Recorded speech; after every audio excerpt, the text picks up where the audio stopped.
Thank you, Dave. Thank you for the introduction. The name of the paper is DGF, a dense hardware-friendly format for lossily compressing meshes with arbitrary topologies, which is a very long title. Good afternoon, everyone. Thank you for being here, and I'm excited to present this work. So to set the stage, historically in graphics, what we've done, we've taken our triangle jet meshes, we've stored them in vertex and index buffers in some form, and we've put this in GPU memory, and we've passed it directly to a hardware rasterizer and produced pixels. A few years ago, we added ray tracing to this pipeline, so now we patch our meshes through driver routines which produce vendor-specific acceleration structures that the hardware can consume. In the same time frame, systems like Nanite have raised the bar for model complexity by using very compact triangle representations which are directly rasterized, in some cases directly in software from compute shaders. Formats like these can't be consumed directly by the API. It doesn't know about them, doesn't know what they are. So instead, we need to decode them into something which can use the existing paths, which the API does understand. And this adds latency and memory pressure. Even if that restriction were removed, the acceleration structures as they exist today are much too large to support future content, which is being authored with these lower data rates in mind. So if we look at the contents of these acceleration structures, if we kind of break them open and look at what's in them, we find that a considerable amount of memory goes to the triangle representation. The vertices are stored generally in single precision floats, and they're structured so that the entire triangle can be pulled in using one memory read, which is very important for an efficient hardware intersection pipeline, but adds considerable redundancy. And if we can shrink that by a factor of 8, we can enable significant reductions in memory footprint for the acceleration structures and memory bandwidth for the traversal. So we propose to do that by doing for geometry shader data what formats like DXT, ETC, and ASTC have done in the past for texture data. We present a triangle representation that meets the needs of hardware by packing as many triangles as possible into a concise cache-aligned structure. By moving the compression step outside of the driver, we can transform the data in ways which are either too slow to do at runtime practically, or which would violate the API spec in some way. So in this new world with this usage model, instead of directly building an acceleration structure from uncompressed geometry, applications can pre-process their data offline, which produces sets of SAH-efficient blocks, which can then be sent to the driver. This should result in smaller acceleration structures and should also reduce build time because, 1, the input data is much smaller, 2, the data has been prearranged into SAH-efficient groups, which the BVH builder can take advantage of. For animated geometry, it's also possible to compress blocks conservatively so they can be updated at runtime with new vertex positions, similar to what's done today for BVH updates. Instead of a fixed encoding precision for the vertices, we opted for fine-grained control. Users can make precise trade-offs between accuracy and compression rate based on the needs of the content and the type of shading that's in use. Another advantage of the fine-grained control is that if compression artifacts become a problem, they can generally be fixed by dragging a slider and adding more precision and using a few more bits. We compress the input mesh while preserving the connectivity. This is another key design decision. We don't require any remeshing or resampling in order to use this compression. That's a labor-intensive process if it's done manually, and the automated algorithms, while they're there, they can be slow and difficult to control in practice, particularly for really large meshes. By preserving the topology, we're able to preserve sharp corners and important features like UV chart boundaries or LOD cluster boundaries, things of that sort. We use a fixed point coordinate system for DGF, similar to what's used in Nanite. For a set of triangles in a block, we store the lower left corner of the vertex bounding box as a 24-bit signed integer, which we call the anchor. For each of the vertices in a block, we store an unsigned offset from the anchor whose bit width is variable and can vary on a per block basis. To decode a vertex, we add the anchor and the offset together, convert the result to floating point, and multiply by a power 2 scale factor, which takes us from this fixed point space to a more conventional floating point object coordinate system. The scale factor stored in the block is an 8-bit IEEE exponent. It's tucked away in the header. We encode connectivity using a form of generalized triangle strip. So for each triangle, we have a 2-bit code that tells us how we're going to connect this triangle up to the previous ones. One option is just to restart the strip and consume 3 completely different vertices. We can also choose to consume 1 vertex and dangle the triangle off of one of the 2 edges of the predecessor, one or the other of them. Edges are reversed when they're reused to ensure that the winding is consistent. If you have a mesh with mixed winding or non-manifold cases, more than 2 triangles on an edge, these can be encoded by restarting in the appropriate places. Since we have 1 more bit pattern available to us, we also allow backtracking 1 position and reusing whichever edge we didn't use to get here in the first place. This option is useful for avoiding restarts if the strip generation happens to paint itself into a corner, which we'll talk about.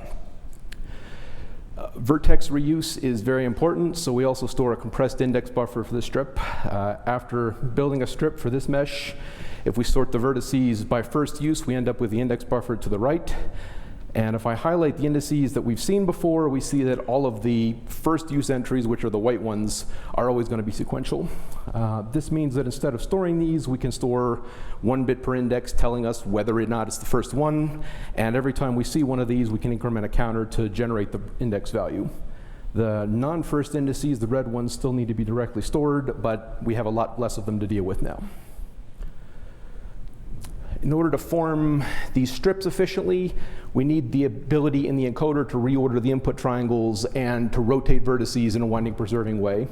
So applications, if they encode to DGF, need to post-process any sideband data that they have that depends on the input triangle order. This might be buffers with triangle colors, face normals, index buffers, things of that sort. This is a familiar process for developers. Post-transform cache optimization for rasterization has a very similar requirement, and it's widely used today. Because we're allowed to reorder the triangles, we can also save quite a bit of space by making the primitive ID implicit. We no longer have to store the input primitive index in the acceleration structure. Instead, we can store a 29-bit base for each block and offset it by the triangle's position in the block, which makes still gives us a consistent incrementing index space, but it uses much less storage. In order to fully support the APIs, we also need to store a 24-bit geom ID and 1-bit opacity for each of the triangles. These are often correlated, so we take them and glue them together into a 25-bit value, which we store in one of 2 ways. If all the triangles in the block happen to have the same value, which happens quite a lot, and if the value is small enough, we can store it directly in the block header and not use any additional space. Otherwise, we store an array of unique IDs in the block and a per triangle selector which picks one of them from that array. Geometry IDs tend to have a lot of local similarity. You tend to have a lot of triangles in the same place using the same materials or from the same source, so this is often very small. It compresses very well. The IDs in the block are further compressed by identifying high order bits that have the same value and only storing these once. Details of that are in the paper. So to encode DGF, we first partition the geometry into SAH-efficient clusters. We begin with 1 cluster for the whole model, and we repeatedly subdivide according to the surface area heuristic until the size of all the clusters that are left is below some user-specified threshold. This is the exact same process as your classical top-down SAH-based BVH construction, except that we don't need to store the tree. We just go build the leaf triangle arrangements for it. For all the results in the paper, we use a threshold of 128 triangles. The next step is to snap the vertices onto fixed point grid, which for floating point input is the only source of error for DGF. After this initial quantization, all of the remaining steps are lossless. The grid resolution is a power of 2, and it's based on that user-specified target bit width for the vertex coordinates. In our encoder, we use the same quantization grid for every block for the entire model, which prevents cracking. But that isn't necessarily a hard requirement. You do have the option of being smarter and varying it block per block if that's a useful thing. Earlier, I said that the per vertex offsets in the blocks can go up to 16 bits. However, we can actually quantize to as high as 24 bits of precision as long as the length of all of the cluster bounding boxes in that quantized space will fit into 16 bits. For large triangles, this might not be the case. If you have something really big or if your coordinates are too big, overflow can happen. And if that happens, we snap precision downwards in order to prevent overflow. Details of that are discussed in the paper. So after we have our set of quantized clusters, we use a greedy algorithm to arrange each cluster's triangles into one or more blocks. We do a Morton ordering of the triangles and pick the lowest one to start with. And at each step, we select a new triangle which shares the most vertices with those that are already in our candidate block. That continues until we can no longer form a block with the triangles that are left, and at that point, we start a new one and continue the process. We prioritize vertex reuse here because that seems to be the single biggest factor for efficient compression rates. Vertices are big, they're hard to compress efficiently, and minimizing the number of vertices and the amount of sharing within a block seems to give the best result. To build the triangle strips for a block, we prioritize the triangles that have a minimum number of neighboring triangles available which are not already in the strip. So we build a graph and we pull things out of the graph and add it to the strip greedily based on valence. So we pick an arbitrary minimum neighbor triangle, we add it to the strip, and then we pick one of its neighbors to add next and continue this process at each step choosing the loneliest neighbor triangle. Now that can cause us to get stuck in corners, and that is actually intentional because oftentimes, as shown here, we can backtrack and continue the strip. And this minimum neighbor heuristic will cause us to walk along the mesh boundaries and scoop up isolated triangles as we see them and then backtrack back into place. If we do happen to get stuck, we pick an arbitrary minimum neighbor triangle to restart from, and we continue the process until everything's gone into the strip. Before presenting results, I'm going to briefly describe related work that we compared to. Our first comparison is with Google Draco, which is a production codec that's aimed at reducing disk storage and network bandwidth for geometry data. It's a very compact codec. It uses quantized vertices, and its topology compression is based on Edgebreaker, which is a fairly seminal work in that field. Draco needs to be fully decompressed before rendering, so it's not suitable as a direct mesh representation, but it gives us a lower bound on encode speed and compression rate for our comparison. We also compared to a recent paper on compressed meshlets for rasterization. This format uses fixed width vertices, and its connectivity encoding is fairly similar to ours. It's also directly renderable from a mesh shader, but it's not a block-based codec. Accessing a given triangle might require multiple reads to pull indices and vertices in. We also compare to displaced micromeshes, which are meant to address some of the same problems that we do, but it's important to note that they are actually a fundamentally different thing in a lot of ways. So DMMs are a displacement mapping system, and they work by converting a dense mesh into a simpler base surface and then representing fine detail as displacement from the linear base surface. Right? It's a displacement mapping system, and for what it is, it's extremely good at what it does. It gets very impressive compression rates, and there are some very, very impressive ideas there around compressing the displacement data. DGF, in contrast, tries to be a general mesh representation. It takes the input that it's given and directly encodes it, and because of that, it just has to store more information, and it can't compete with a displacement map in terms of density. It's just not going to. DGF's advantage, the reason why we still feel it's relevant, is that it offers much more flexibility. It's a drop-in compressor which can encode any mesh without too much preconditioning and is usable in situations where displacement mapping may not be practical.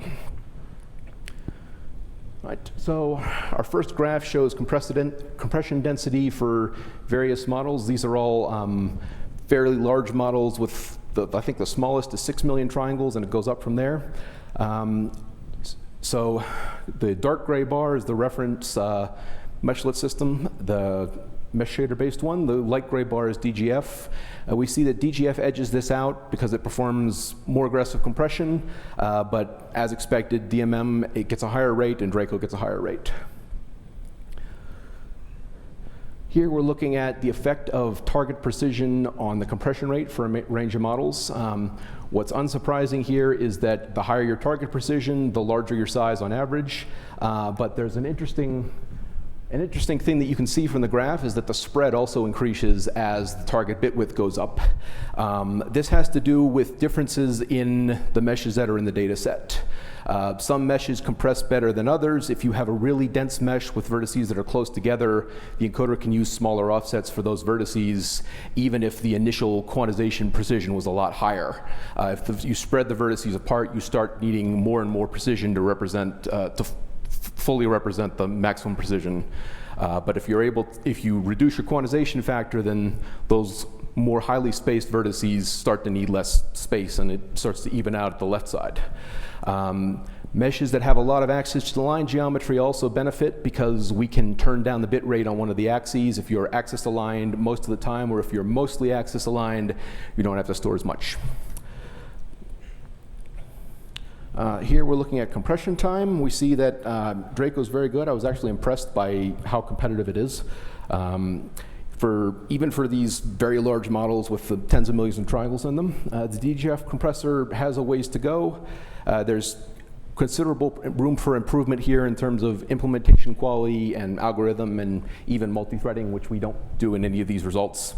The bulk of the running time for DGF is spent on the triangle strip generation, because this is done again and again and again during that block packing stage. When we're adding new triangles, we go and try and build a new strip, see if it fits, and repeat the process. So there's a very complex inner loop routine there that can be teased out.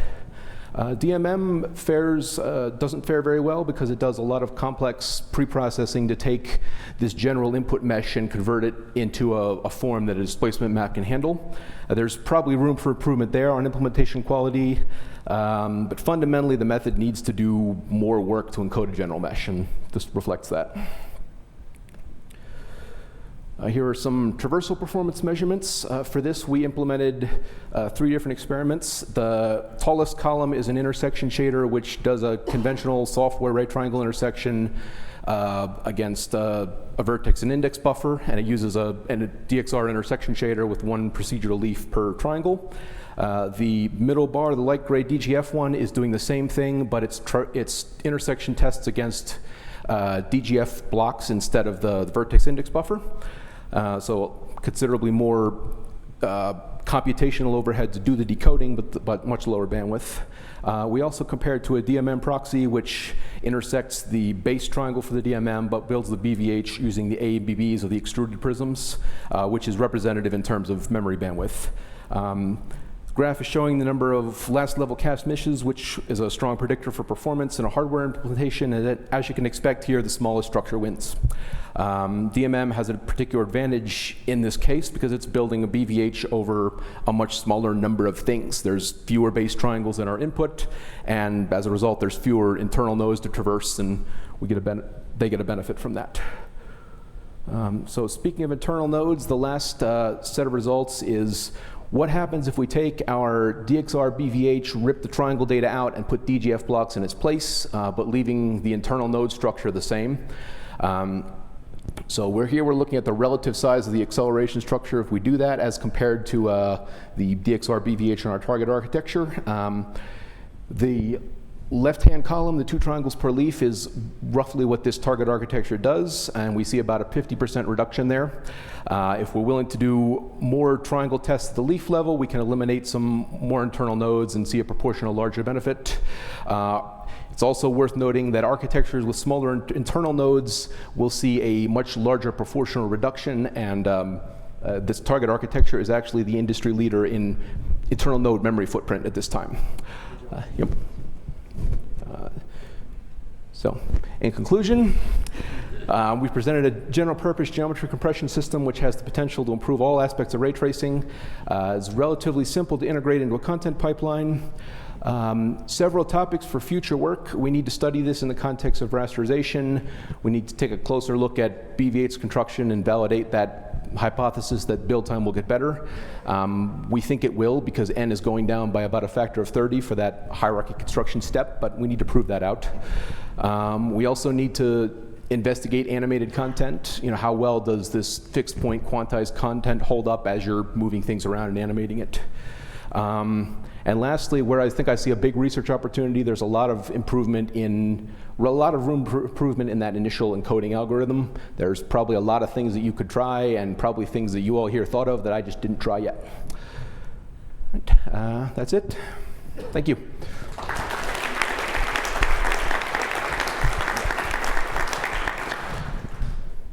Okay, we've got a few minutes for questions because I was such a Nazi on the Good job. timekeeping. Yep. Okay, questions for Josh. Alex. Any water tightness guarantees across blocks? As long as you snap to the same, are there water tightness guarantees across blocks? As long as you've snapped the vertices consistently between the two, then everything should work out, which our encoder does. We use the same quantization space everywhere. Go ahead. Can you use DGF and DMM together? Theoretically, yes. I think there needs to be some architecture work done to marry those two things, but I'm actually very interested in the idea of using DGF for the base surface and then putting some kind of displacement on top. But that's a future topic.